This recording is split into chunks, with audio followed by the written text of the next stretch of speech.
DRG Kids।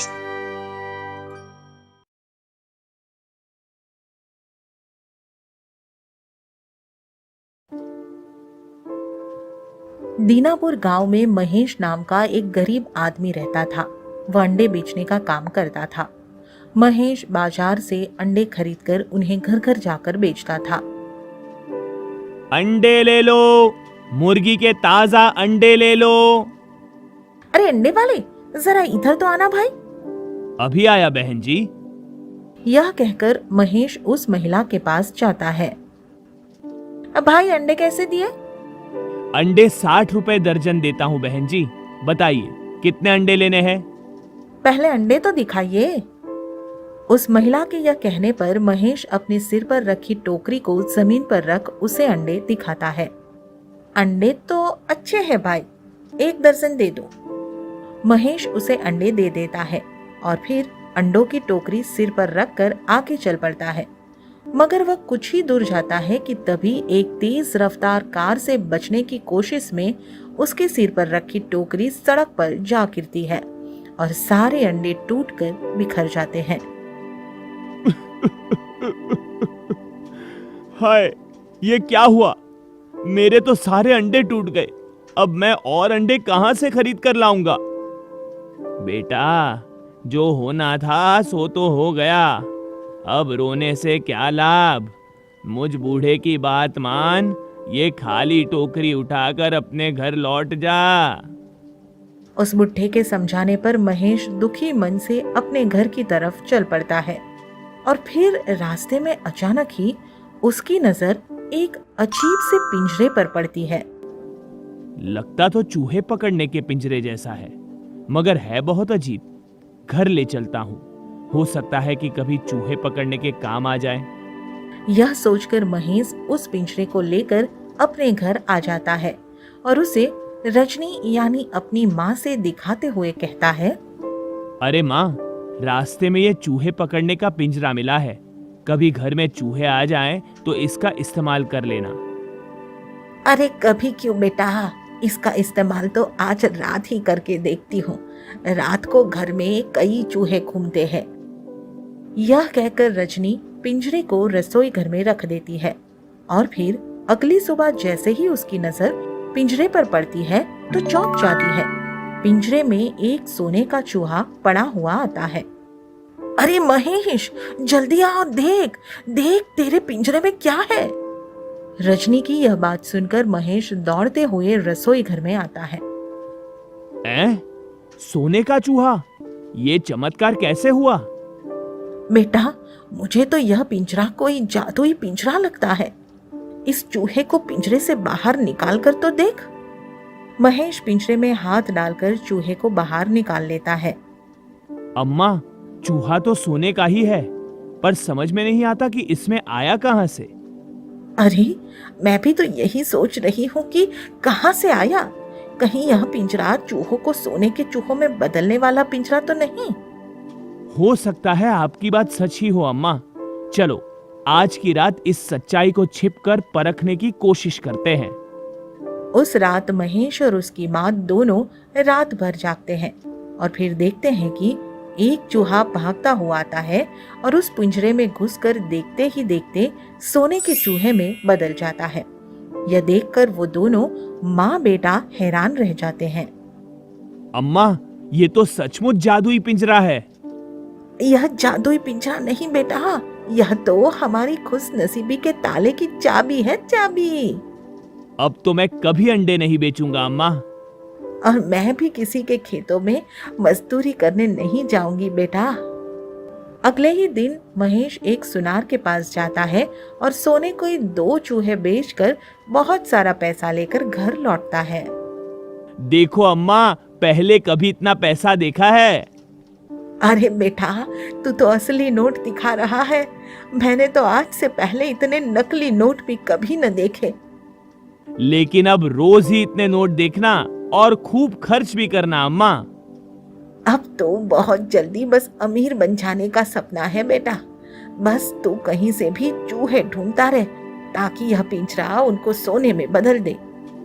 उस दिन के बाद महेश आसपास के घरों और खेतों में चूहे ढूंढता फिरता और जहां भी उसे चूहे दिखाई देते रात को सबसे छिपकर वही पिंजरा रखाता। फिर सुबह मुंह अंधेरे जाग जाता और पिंजरा उठा लाता। इस तरह कुछ ही दिनों में महेश बहुत अमीर आदमी बन जाता है और महल जैसे घर में रहने लगता है। अब तो हमारे पास पैसा, गाड़ी और रहने के लिए महल जैसा घर है। और सेवा करने के लिए नौकर चाकर सब है। साथ ही बड़े बड़े अमीर हमारे सामने सलाम ठोकते हैं। पर मेरी एक इच्छा अभी भी अधूरी है बेटा। यह कहकर रजनी कुछ उदास हो जाती है। तुम्हारी ऐसी कौन सी इच्छा है अम्मा जो अभी भी अधूरी रह गई है? मैं तेरी शादी कराना चाहती हूँ। बस तू हाँ कर दे बेटा। पर पहले उसके लिए कोई लड़की तो ढूंढनी ही पड़ेगी ना अम्मा। मैं तेरी शादी अपनी सहेली बिमला की लड़की से करना चाहती हूँ। बहुत सुंदर लड़की है उसकी। बिमला की लड़की की बात सुनते ही महेश को गुस्सा आ जाता है और वह पागल हो गई हो क्या? मैं राजा होकर उस गरीब लड़की से शादी करूंगा? मेरी बेइज्जती नहीं हो जाएगी? कल तक हम उनसे भी गरीब थे बेटा, फिर आज पैसे का इतना घमंड क्यों? पैसा है तो उसका घमंड होना भी जरूरी है माँ। मैं तो किसी धनी राजकुमारी से ही शादी करूंगा, समझी? महेश की ऐसी घमंड भरी बातें सुनकर रजनी को बहुत दुख होता है और फिर महेश के पास जैसे जैसे पैसा बढ़ता जाता है उसका घमंड भी बढ़ता जाता है। बाबूजी, बहुत भूख लगी है, थोड़ा खाना मुझे भी दे दो, भगवान आपका भला करेगा। मेरे पास आने की तेरी हिम्मत कैसे हुई, गरीब कहीं की? चल भाग, दूर हो जा मेरी नजरों से। तू तो बड़ा निर्दयी आदमी है रे। तुझे तो अपनी अमीरी का बहुत घमंड है। भगवान से डर बेटा, वह बड़े बड़ों को धूल में मिला देता है। फिर इस घटना को कुछ दिन बीत जाते हैं और इस बीच भी महेश अपनी निर्दयता और मूर्खता कई लोगों पर दिखाता है। उसका यह रवैया देखकर उसकी माँ हमेशा चिंता में पड़ी रहती है। बेटा महेश, अब भी समझ जा, बुरे लोग हमेशा बुरी मौत मरते हैं, इसलिए संभल जा और लोगों पर अपनी निर्दयता दिखाने के बजाय उनसे प्यार किया कर, उनकी मदद किया कर। अगर ना करूंगा तो क्या होगा? क्या भगवान मुझे मार डालेगा? मैं तेरी माँ हूँ बेटा, मैं तेरे बारे में ये सब नहीं कह सकती। कुछ दिन बाद एक रात महेश पिंजरा लेकर खेतों में जाता है और चूहों को फांसने के लिए वहां एक गुप्त जगह पर पिंजरा लगाकर उसे घास से ढकाता है। फिर सुबह मुंह अंधेरे पिंजरा लेने जाता है तो हक्का बक्का रह जाता है। अरे ये क्या? इस बार तो चूहे सोने के बजाय चांदी में बदल गए। यह कहते हुए महेश पिंजरे में हाथ डालकर उन चूहों को बाहर निकालने लगता है, मगर उसका हाथ जैसे ही चूहों को छूता है वो दोनों चूहे काले नागों में बदल जाते हैं और महेश को काट लेते हैं। अरे ये क्या हुआ? कोई बचाओ मुझे, मुझे इन सांपों ने डस लिया है और मैं मर रहा हूँ। महेश इस तरह तड़प ही रहा होता है कि तभी वहां एक श्वेत वस्त्रधारी महात्मा आ जाता है। आप कौन हैं? मैं इस जादुई चूहेदानी यानी सोने के चूहे देने वाले इस पिंजरे का मालिक हूं। मैं मर रहा हूं, भगवान के लिए मेरी जान बचाइए। ये सब तो तुम्हारे घमंड, निर्दयता और मूर्खता का फल है बेटा। ये जादुई पिंजरा तुमसे नाराज हो गया है। मगर क्यों? क्योंकि इसने तुमको पैसा दिया और तुमने उस पैसे से लोगों की मदद करने के बजाय उल्टे उन पर अत्याचार किए। यह सुनकर महेश अपनी करनी पर रोने पछताने लगता है और महात्मा जी से माफी मांगता है। महात्मा जी को उस पर दया आ जाती है और वह अपनी मंत्र शक्ति से उसकी जान बचा लेता है। फिर महेश उसका धन्यवाद कर खाली हाथ अपने घर लौट आता है और हमेशा के लिए पैसे का घमंड छोड़कर सबके साथ मिलजुल कर रहने लगता है। 12 अंडे।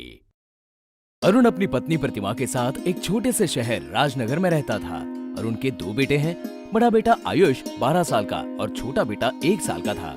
अरुण के पिताजी 65 साल के शिवराम दूसरे शहर में एक कारखाने में नौकरी करके अपना गुजारा करते थे। वो अपनी लाइफ से खुश थे।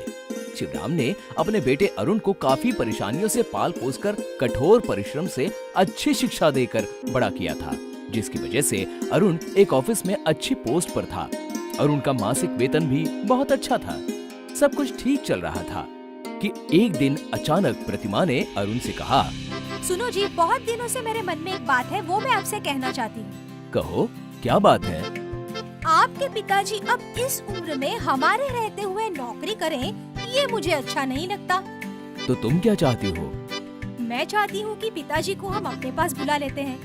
इस उम्र में उनको आराम मिलना चाहिए और बच्चों को दादाजी का साथ मिलने से दादाजी और बच्चों का मन भी लगा रहेगा। तुमने तो मेरे मन की बात कह डाली। तुम कितना अच्छा सोचती हो पिताजी के लिए। ये तो मेरा धर्म है जी। सच में तुम बहुत ही अच्छी हो प्रतिमा। मैं कल ही पिताजी के पास जाकर उनको अपने साथ यहाँ ले आऊंगा। अच्छा, अब मैं ऑफिस जाता हूँ, देर हो रही है। अरुण ऑफिस के लिए निकल जाता है। तभी आयुष आकर प्रतिमा से पूछता है, मम्मी दादाजी हमारे साथ रहने वाले हैं। हाँ, अब दादाजी हमारे साथ रहेंगे। वाह, कितना मजा आएगा। मम्मी, मैं दादाजी के साथ खूब खेलूंगा और दादाजी से अच्छी अच्छी परियों वाली, जादू वाली और भूत वाली कहानियाँ सुनूंगा। आयुष, कान खोलकर सुन लो। ज्यादा अपने दादाजी के साथ चिपकने की जरूरत नहीं है। जाओ, जाकर अपनी पढ़ाई करो। बड़ा आया दादाजी वाला। अगले दिन अरुण बस में बैठकर पिताजी के पास पहुंच जाता है और उनको सारी बात बता देता है जो प्रतिमा ने कही थी। बेटा, प्रतिमा और तुम्हारी बात सुनकर मुझे बहुत अच्छा लगा। भगवान हर माता पिता को तुम्हारे जैसा बेटा और प्रतिमा जैसी बहू दे। लेकिन बेटा, मैं तुम्हारे ऊपर बोझ बनकर नहीं रहना चाहता। पिताजी, आपने हमारे लिए कितने कष्टों का सामना किया है।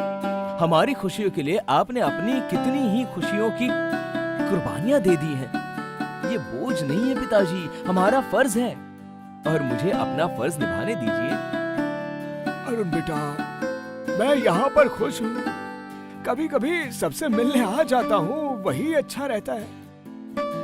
आपका पोता आयुष अपने दादाजी का बेसब्री से इंतजार कर रहा है और मैं आपको लेकर ही जाऊंगा। आयुष का नाम सुनकर दादाजी भावुक हो जाते हैं और आंखों में आंसू आ जाते हैं। आयुष, मेरा पोता। ठीक है बेटा, मैं अपने पोते के साथ रहूंगा। ये हुई ना बात पिताजी। चलो, मैं आपका बैग रेडी करवाता हूँ। हाँ, और आप? नहीं बेटा, आज नहीं। मैं यहाँ का सारा काम खत्म करके परसों सुबह की बस से तुम्हारे पास आ जाऊंगा। ठीक है पिताजी, मैं चलता हूँ। आज यहीं रुक जाओ, कल चले जाना। ऑफिस का बहुत काम बाकी है पिताजी, इसीलिए जाना पड़ेगा। अच्छा, प्रणाम पिताजी। आशीर्वाद। अरुण पिताजी के पैरों को छूकर प्रणाम करके चला जाता है। आयुष अपने दोस्त शिवम के साथ स्कूल के ग्राउंड में बेंच पर बैठकर लंच टाइम में खाना खाते हुए दादाजी की बात कर रहा है और बहुत खुश है। दूसरे बच्चे भी खेल रहे हैं।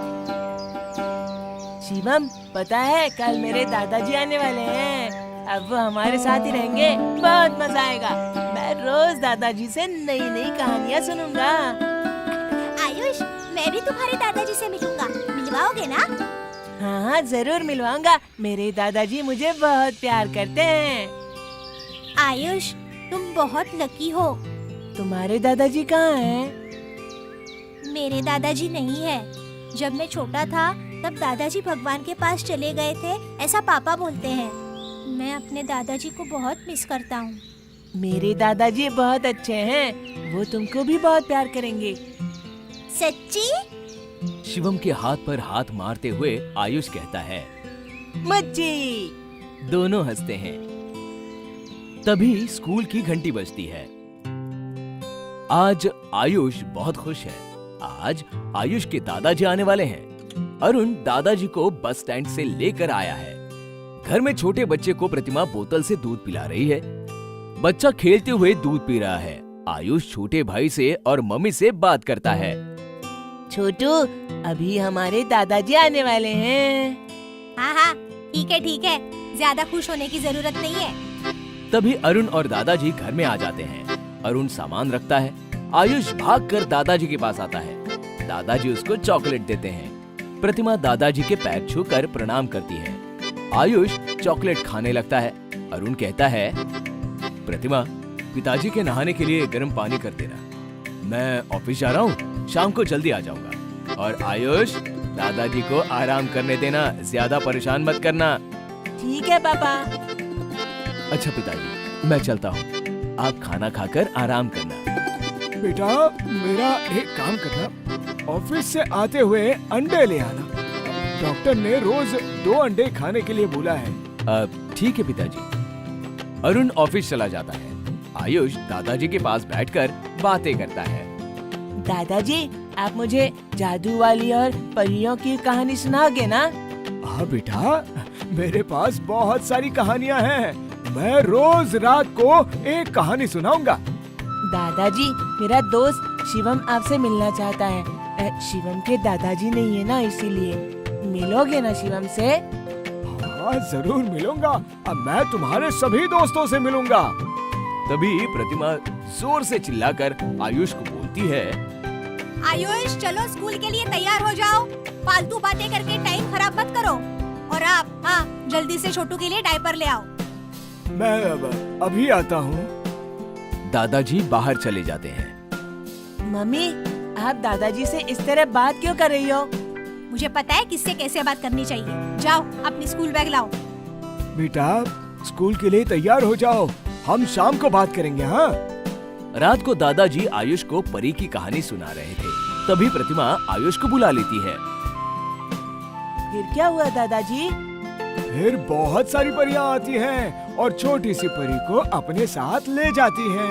आयुष, इधर आकर पढ़ाई करो। दादाजी, मैं जाता हूँ, आगे की कहानी कल सुनूंगा। आयुष चला जाता है। प्रतिमा दादाजी के साथ अच्छा व्यवहार नहीं कर रही थी। सुबह दादाजी और आयुष मॉर्निंग वॉक करके घर आते हैं। आज आयुष के स्कूल की छुट्टी है। अरुण जल्दी ऑफिस चला गया। आयुष, जल्दी से दूध पी लो। प्रतिमा बेटी, मुझे भी 2 अंडे उबाल कर दे दो। रोज रोज आपके लिए अंडे नहीं उबाल सकती, इसलिए 12 अंडे एक साथ उबाल कर रखे हैं। रोज 2 अंडे खा लेना। और हाँ, अपना काम खुद कर लिया करो। यहाँ मुफ्त की रोटी तोड़ने के लिए आपको नहीं बुलाया है। काम करोगे तो खाना मिलेगा। आज से बच्चों को संभालने का काम और बाहर से घर का पूरा सामान लाने का काम आपका। प्रतिमा बेटा, ये तुम कैसी बात कर रही हो? वही जो आप सुन रहे हो। और हाँ, अगर अपने बेटे से कुछ भी कहा ना, तो मुझसे बुरा कोई नहीं होगा। अब मेरा मुंह क्या देख रहे हो? अंडे खाकर बाजार से सब्जी लेकर आओ। शाम को आयुष और शिवम एक पार्क में फुटबॉल खेलने के बाद बात करते हैं। दादाजी कैसे हैं? ठीक नहीं है। मम्मी दादाजी से झगड़ा करती है, बुरा बुरा कहती है। दादाजी से घर का सारा काम करवाती है। मम्मी दादाजी को नौकर की तरह यूज करती है। मुझे मम्मी से दादाजी को बचाना है। दादाजी को बचाने का एक तरीका है मेरे पास। क्या? 100 पर फोन करने से 100 नंबर वाले अधिकारी बड़े लोगों पर अत्याचार करने वालों को पकड़ कर ले जाते हैं। आयुष और शिवम ने 100 नंबर पर फोन किया तो 100 नंबर वालों की पूरी टीम दादाजी को बचाने और प्रतिमा को पकड़ने के लिए आ जाते हैं। प्रतिमा दादाजी और अरुण से माफी मांगती है। पिताजी, मुझे माफ कर दो। आज के बाद आपको रोज ताज़ा अंडे उबाल कर दूंगी। पिताजी, मैं बहुत शर्मिंदा हूँ। आपके साथ प्रतिमा को ऐसा नहीं करना चाहिए था। ठीक है, माफ किया। दादाजी प्रतिमा को माफ कर देते हैं और 100 नंबर की टीम दोनों बच्चों को शाबाशी देती है। आयुष और शिवम जैसे बहादुर और समझदार बच्चों की वजह से आज दादाजी के सम्मान को बल मिला है।